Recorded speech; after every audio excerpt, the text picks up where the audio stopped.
ఇక మొన్ననే సిట్టు విచారణను ఒక ఆట ఆడుకొని వచ్చారు సిద్దిపేట సింహం హరీష్ రావు. రేపు ఫైర్ బ్రాండ్ కేటీఆర్ వెళ్లిన తర్వాత కూడా సిట్టు బృందానికి దబిడి దిబిడేనన్నది జనం మాట. ఎందుకంటే పసలేని పనికి మాలిన కేసును పట్టుకొని రేవంత్ కక్ష రాజకీయాలు చేస్తున్నాడు కాబట్టి. ఆల్రెడీ హైకోర్టు సుప్రీంకోర్టు రెండూ ఈ కేసును కొట్టేసినా కూడా రేవంత్ సిట్టుతో డ్రామాలు చేస్తున్నాడంటే ఇదంతా రివెంజ్ పాలిటిక్స్ అని తెలియట్లేదా? బొగ్గు స్కామ్ భాగోతం నుంచి జనం దృష్టిని డైవర్ట్ చేయడానికే ఈ కుట్రలన్నీ చేస్తున్నట్లుగా రేవంత్ అనిపిస్తూ ఉన్నట్లుగా ప్రచారం జరుగుతూ ఉంది. ఇక దీనిపై మనతో మాట్లాడడానికి బీఆర్ఎస్ నేత పల్లె రవికుమార్ గౌడ్ ఉన్నారు. సార్, రవికుమార్ గౌడ్ గారు చెప్పండి, ఏదైతే ఇప్పుడు సిట్టు విచారణలో ఈ డైవర్షన్ పాలిటిక్స్లో భాగంగా అనుకోవచ్చా? ఎందుకు ఈ వరుస సిట్టు విచారణలు? వెంకట్ గారు, ముమ్మాటికి డైవర్షన్ పాలిటిక్స్ లో భాగమే. వాళ్ళ బొగ్గు నైని బ్లాక్ బొగ్గు కుంభకోణంలో ముఖ్యమంత్రి ఆయన మంత్రివర్గ సహచరులు గరాణ మోసం గరాణ దోపిడీ పచ్చిగా దొరికిపోయింది, నగ్నంగా దొరికిపోయింది. ఇవాళ తెలంగాణ సమాజానికి అర్థమైపోయింది.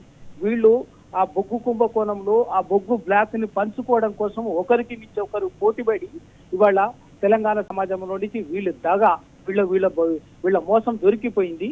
దాన్ని టిఆర్ఎస్ కేటీఆర్ గారు హరీష్ రావు గారు గట్టిగా పట్టుకొని వాళ్ళ తెలంగాణ సమాజం ముందు వీళ్ళు చేసినటువంటి మోసాన్ని, అవినీతిని, కుంభకోణాన్ని వాళ్ళ తెలంగాణ సమాజానికి విడమర్చి సాక్ష్యాలతో సహా వాస్తవాల్ని చెప్పడం జరిగింది, చెప్తున్నారు. అది తెలంగాణ సమాజం గ్రహించింది. దీంతో బెంబేలెత్తినటువంటి వాళ్ళు ఈ మళ్ళీ డైవర్షన్ రాజకీయాల కోసము, దొంగ రాజకీయాల కోసము ఆడుతున్నటువంటి డ్రామా తప్ప మరి ఇంకేమీ కాదు.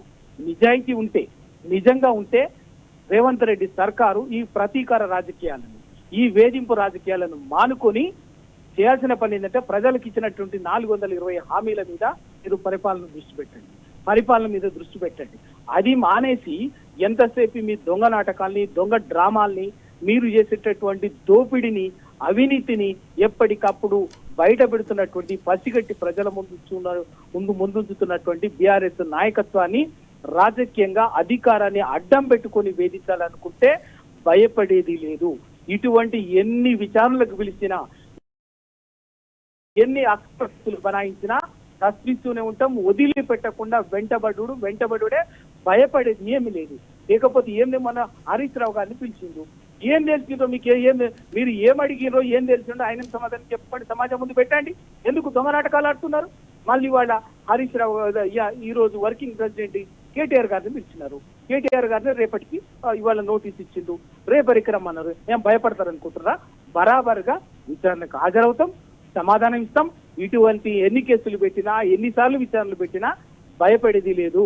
ఎందుకు అంటే ఇటువంటి కేసులు, ఇటువంటి అన్నిటిని కూడా టీఆర్ఎస్ నాయకత్వము ఉద్యమంలో వీటన్నిటిని ఎదుర్కొన్నటువంటిది. ఇటువంటి వాటిని ఎదుర్కొని ఇలా నిటారుగా నిలబడినటువంటి ఒక బలమైనటువంటి, ఒక సమర్థవంతమైనటువంటి నాయకత్వము. ఇవాళ మీరు చేసేటటువంటి నీళ్ళని ఆంధ్రకు అప్పనంగా అప్పచెప్తారు, గోదావరి నీళ్ళని, కృష్ణా నీళ్ళని అప్పనంగా అప్పచెప్తారు. ఇక్కడ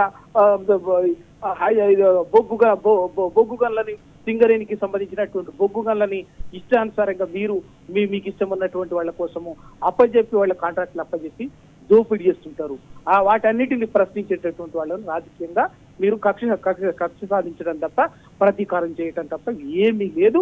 వీటన్నిటిని ప్రజాక్షేత్రంలో బరాబర్గా భయపడేది లేదు, ఎదుర్కొంటాం. వీటన్నిటికీ ప్రజాక్షేత్రంలో బుద్ధి చెప్పడమే. అదే రాజకీయ క్షేత్రంలో, ప్రజాక్షేత్రంలో ఈ కాంగ్రెస్ పార్టీ చేసేటటువంటి, కాంగ్రెస్ ప్రభుత్వం చేసేటటువంటి మోసాన్ని, వంచనని, దగాని ఎప్పటికప్పుడు ఎండగడతాం, ప్రజల ముందు ఉంచుతాం. భయపడేది ఏమి లేదు. ఎన్ని కేసులు పెట్టుకున్నా కూడా ఎదుర్కొంటాం, దానికి భయపడేది ఏం లేదు. థ్యాంక్ యూ రవికుమార్ గౌడ్ గారు.